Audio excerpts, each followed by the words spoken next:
안녕하세요. 오늘은 리액트 네이티브에서 접근성 지원 시작하기 라는 주제로 발표를 진행하겠습니다.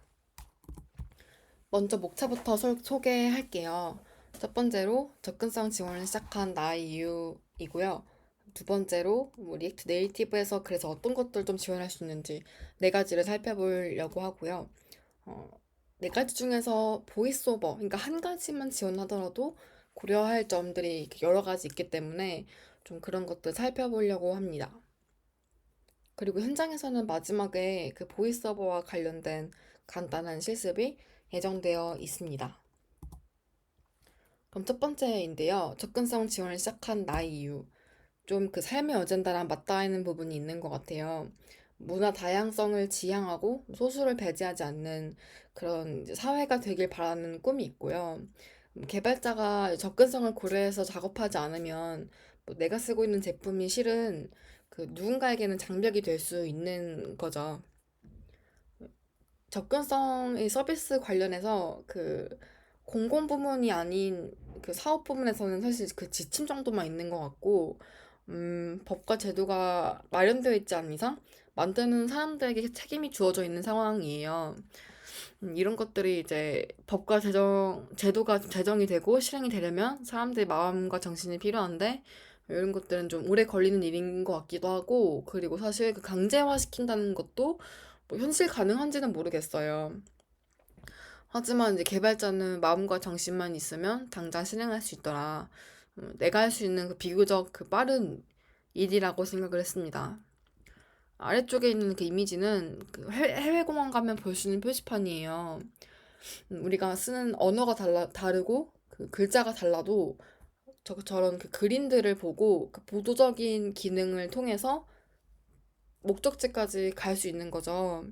접근성이라는 것이 결국에 그 애플리케이션에서 표지판이 하고 있는 역할과 동일한 역할을 하고 있다고 생각을 하고 있습니다. 그럼 그 리액트 네이티브에서 어떤 지원들 할 수 있는지 좀 네 가지를 알아보려고 하고요. 첫 번째로 다크모드입니다. 다크모드는 뭐 개발 블로그나 뭐 이 기능 자체를 소개할 때 디자인적인 요소 혹은 배터리 효율 낮추는 기능으로 좀 소환될 때가 많은 것 같아요. 현장에서 이 얘기를 했을 때도 다크모드가 그 디자인 요소라고 알고 계시는 분이 있었었는데, 다크모드는 저시력자를 위한 기능이고, 저시력자가 겪는 문제는 카메라의 조리개 문제랑 비슷하다고 하거든요. 빛이 너무 많이 동공으로 들어와도 글자가 안 보이고, 너무 적게 들어와도 좀 잘 안 보이고, 그렇기 때문에 이제 배경과 폰트 색상이 적절한 대비를 이루어야 내용물을 식별할 수 있습니다. 두 번째로 보이스오버 기능인데요. 보이스오버 같은 경우는 이제 뒤에 자세하게 다룰 예정이라서 좀 간략하게 언급만 하고 지나갈게요. 보이스오버는 그 유저가 앱과 인터랙션을 할 때 그 발생한 인터랙션이 어떤 의미인지 음성으로 읽어주는 기능이고요. 웹 브라우저로 치면 스크린 리더랑 같은 역할을 한다고 보시면 됩니다.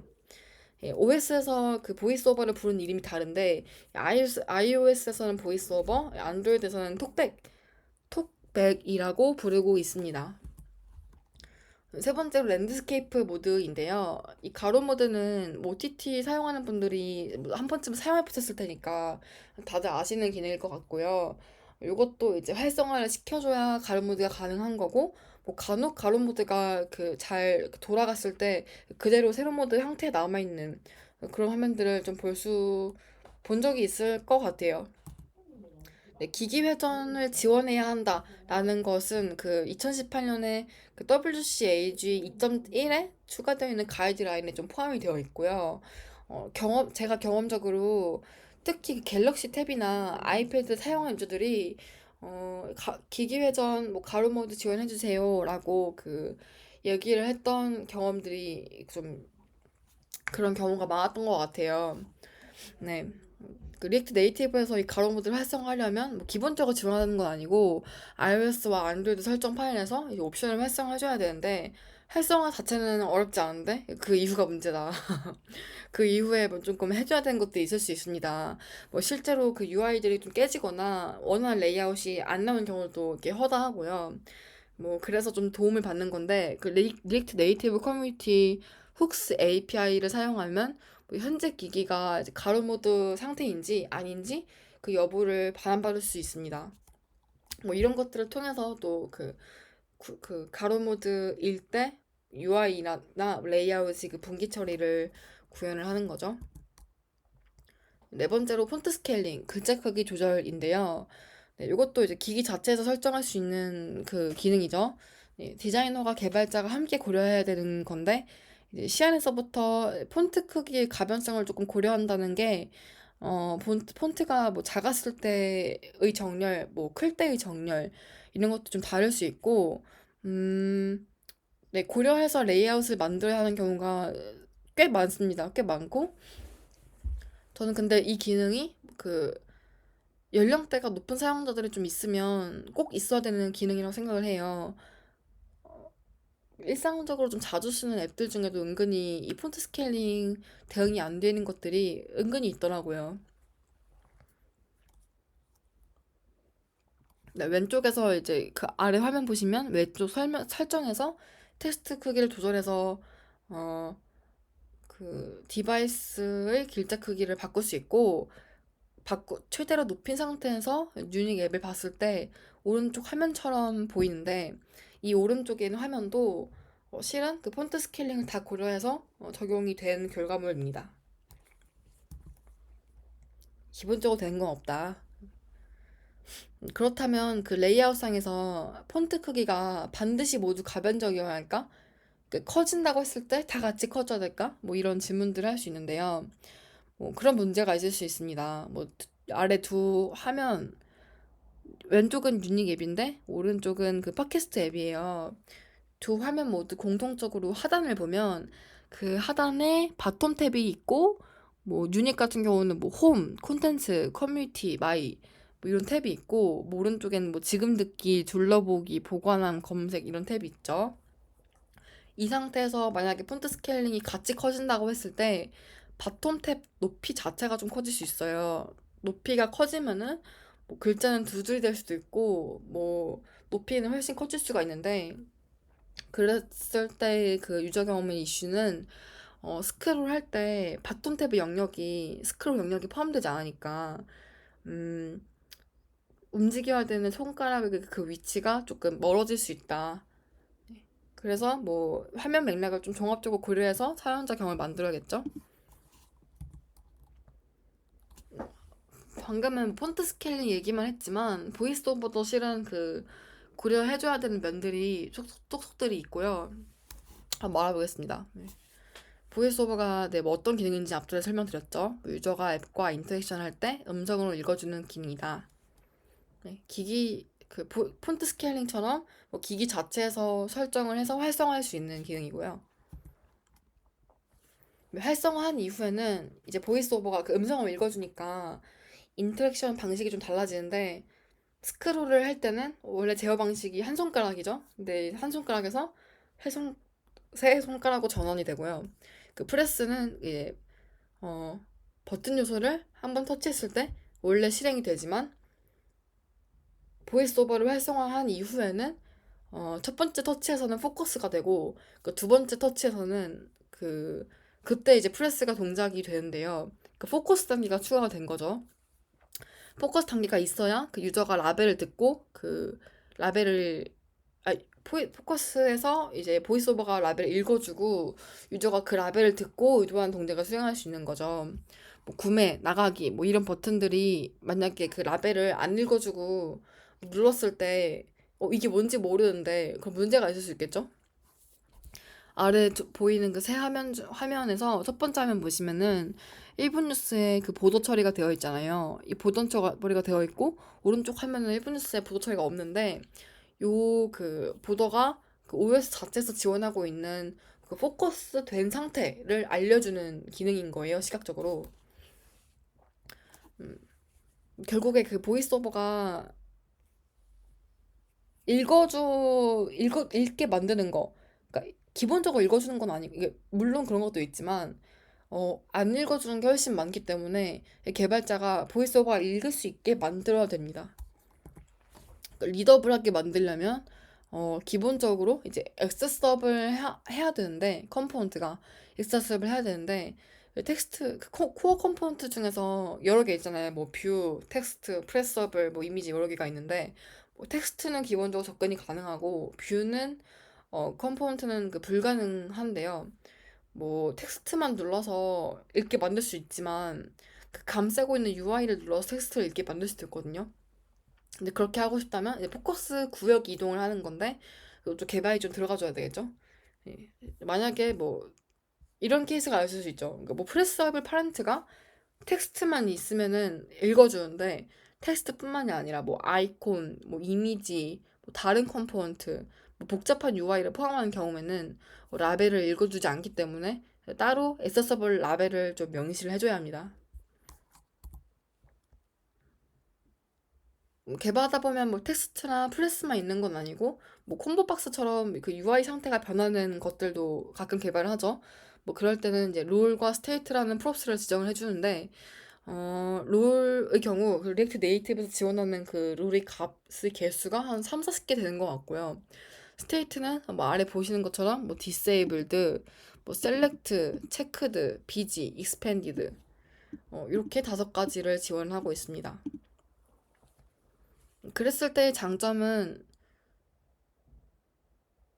데이터, 그 스테이트 그 지원해주는 거를 사용하는 건데, 시스템에서 지원해주는 걸 사용한다의 그 최대의 장점은 그건 거죠. 그 유저들이 그 일관된 용어로 그 설명을 해주니까, 보이스오버가 읽어주니까 그 유저가 그 역할을 익숙하게 인지할 수 있는 거. 상태 UI를 개발할 때, 그래서 제가 최근에 있던 팀에서는 접근성, 그 보이스오버를 대응하기 위해서 롤과 라벨과 스테이트 이 세 개를 한 세트처럼 묶어서 대응을 했습니다.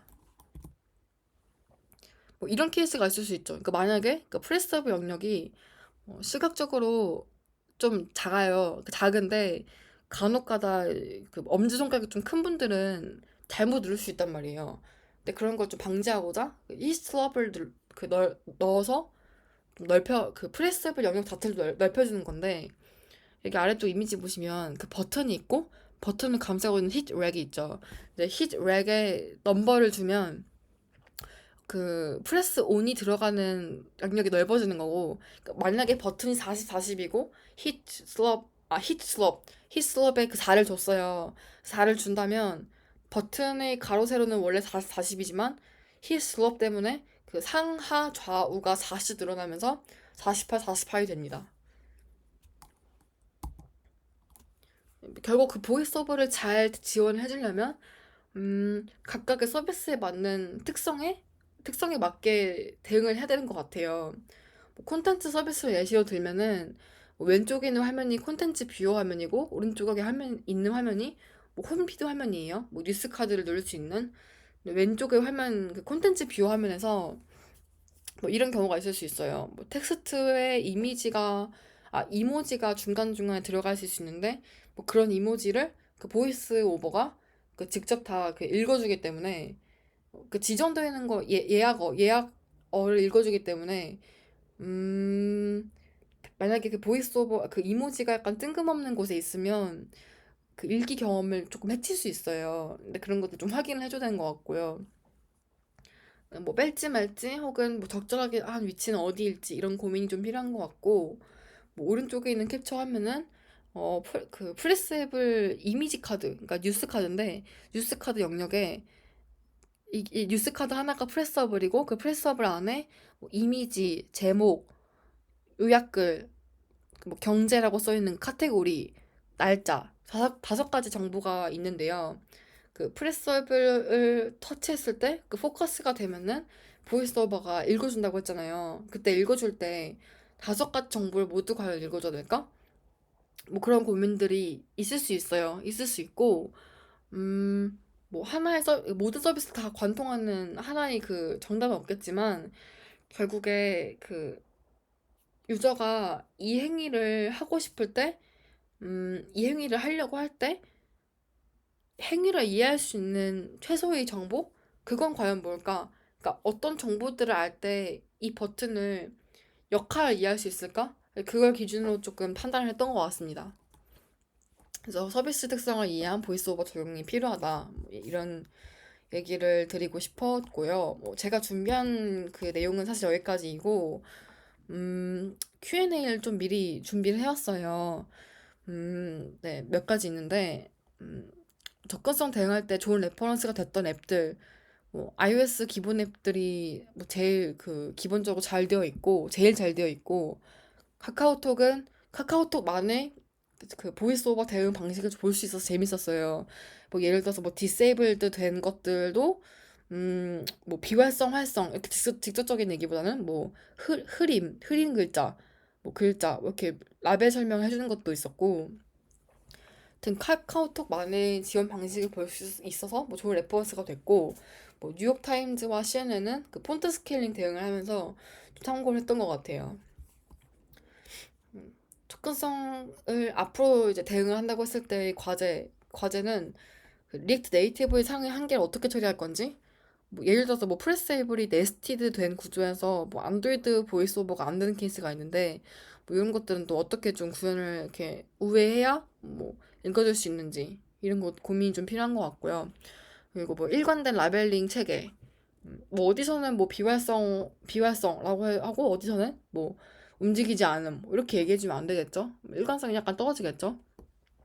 예, 폰트 스케일링처럼 좀 유저 경험을 해치지 않고 뭐 적용하는 그 케이스의 범위가 그 기준이 좀 있어야 되는 것 같습니다.